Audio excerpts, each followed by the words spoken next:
Olá pessoal, sou o professor Enio César de Moraes, conhecidos por muitos como o famoso poeta mineiro, e hoje eu estou aqui para dar algumas dicas a respeito da redação do Enem, em particular a edição de 2017. Primeiramente, quero esclarecer que não se trata de um exercício de adivinhação, mas é um exercício, uma reflexão a respeito do perfil da proposta de redação do Enem. É muito importante que o candidato, um participante, para jogar bem um jogo, o participante precisa conhecer bem as regras. E a ideia aqui é essa, que você tenha uma noção um pouco melhor das regras deste jogo que se chama Enem. É muito interessante treinar, exercitar, sob as condições semelhantes àquelas que você vai encontrar no dia da prova. Então, em média, o participante tem 1 hora para roteiro, rascunho e texto definitivo, e eu até sugiro que, diante dos temas aqui apresentados, que você escolha alguns deles e exercite, e marque o tempo para ver quanto tempo você está gastando para desenvolver o tema. Quanto mais próximo do que é estabelecido você chega, mais seguro você se sente, no dia da prova. Então essa é a proposta. O primeiro esclarecimento, os temas típicos do Enem estão relacionados a questões sociais, socioeconômicas, sociopolíticas, socioculturais. E qual é a justificativa? A competência 5, que é avaliada, exige do candidato a apresentação de uma proposta de intervenção e o que torna possível a apresentação dessa proposta é uma situação-problema. Seria difícil apresentar uma proposta de intervenção a respeito de um tema reflexivo, filosófico, como a liberdade. Então, geralmente, o perfil da prova é de abordagem de um tema relacionado a questões que preocupam o país e que precisam ser discutidas, sim. Aqui o gráfico não tem a ver com o Enem, mas com questões muito, comumente relacionadas à esfera social. Então, drogas, criminalidade, corrupção, desigualdade social, problemas de saúde, epidemias, desemprego, guerras, conflitos, problemas econômicos, questões ambientais, questões educacionais, terrorismo, direitos humanos, globalização, radicalismo religioso, são temas que incomodam a sociedade e que exigem de nós algum tipo de mudança de atitude, algum tipo de intervenção para que realmente a situação melhore. No ano passado, por exemplo, o tema foi o combate à intolerância religiosa. Diante disso, eu escolhi aqui 10 temas que atendem a essas exigências da prova e que poderiam aparecer lá, surgir na sua prova no dia 5 de novembro, domingo. Primeiro, crise hídrica, uma realidade no Brasil.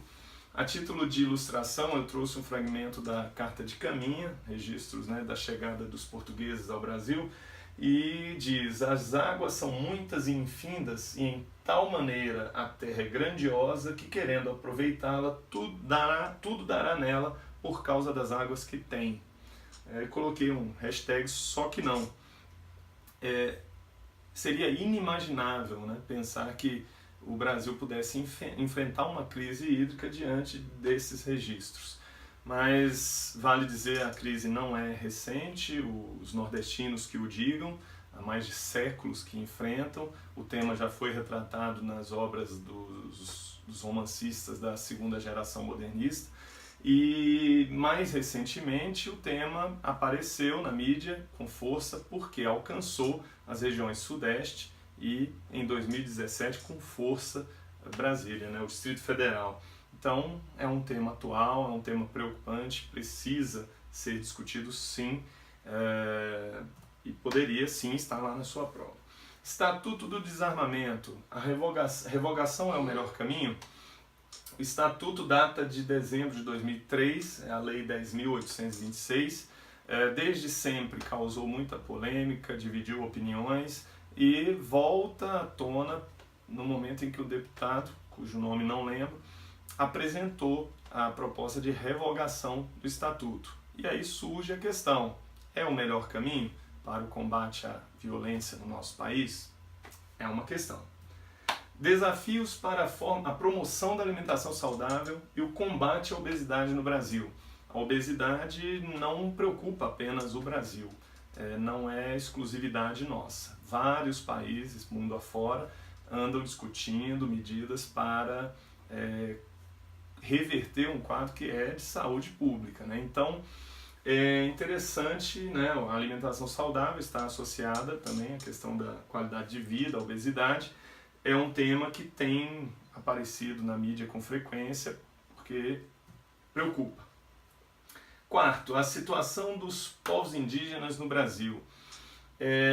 Alguém poderia pensar, não, mas esse é um tema mais restrito a algumas regiões que têm comunidades indígenas, mas né, se trata de um problema nacional. A questão não é regional, é uma questão nacional, uma questão histórica, e eu até usaria como argumento para defendê-lo. Em 2012, o Enem trouxe como tema movimentos imigratórios para o Brasil no século XXI.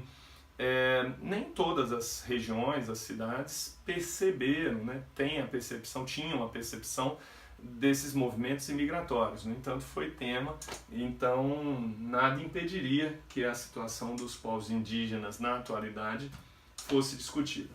Quinto, o desperdício de alimentos e a fome no Brasil. O Brasil está entre os 10 países que mais descartam alimentos no mundo, em todo o mundo. E, paralelamente a isso, nós temos o flagelo da fome, que assusta ainda, né, que incomoda muita gente. Então, é um tema, infelizmente, sempre atual, né, e que merece, sim, a nossa atenção. Sexto, o consumo de bebidas alcoólicas no Brasil. O Brasil é o 5º país em mortes pelo consumo de álcool nas Américas. Alguém poderia dizer, não, mas em 2013 caiu a lei seca. Mas repare, a lei seca, como o nome sugere, era uma coisa muito específica.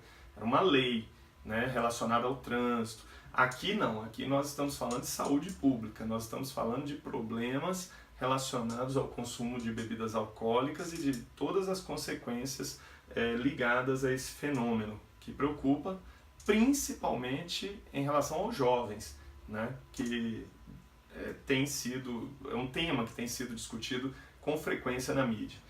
Problemas do crescimento urbano desordenado no Brasil. Alguém diria, mas é um problema das grandes cidades, então não cairia no Enem.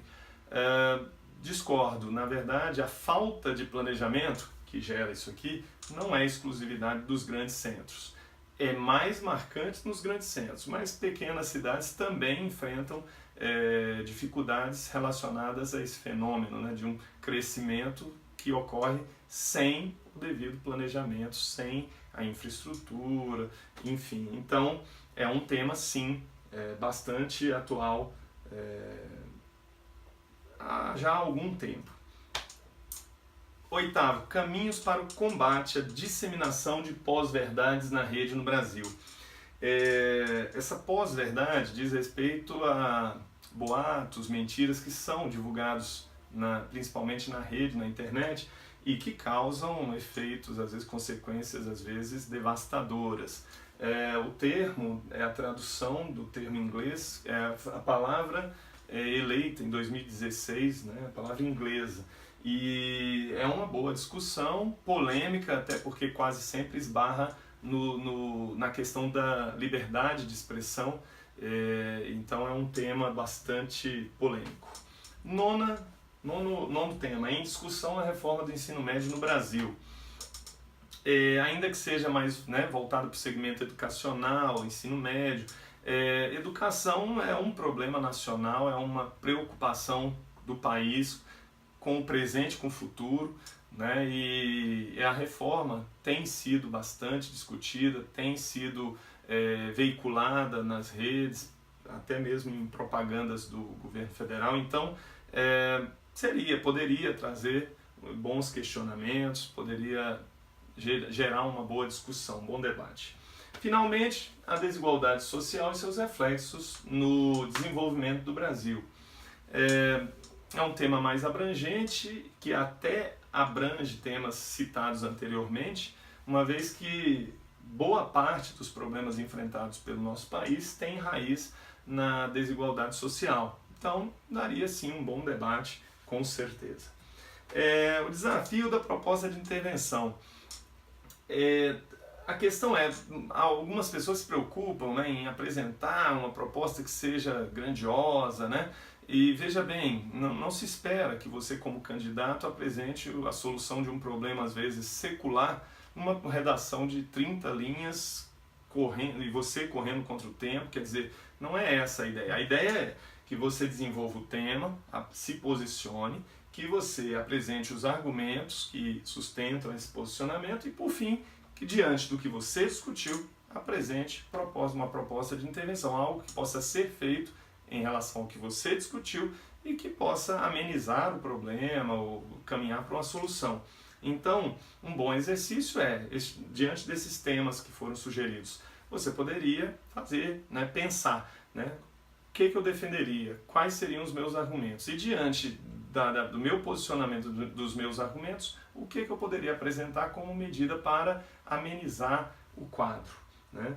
Então, assim, na verdade, por hoje é só. A ideia é realmente trazer um pouquinho mais de familiaridade, né, com o exame, para que você se sinta mais à vontade, mais seguro. E se quiser aprofundar um pouquinho mais, neste mesmo canal há 5 propostas, 3 de 2015 e 2 de 2016, analisadas por mim, redações que obtiveram nota 1000 nos respectivos exames. Então fique à vontade, espero que tenha gostado, espero que essas dicas realmente o ajudem, e agradeço a atenção, até uma próxima. Obrigado.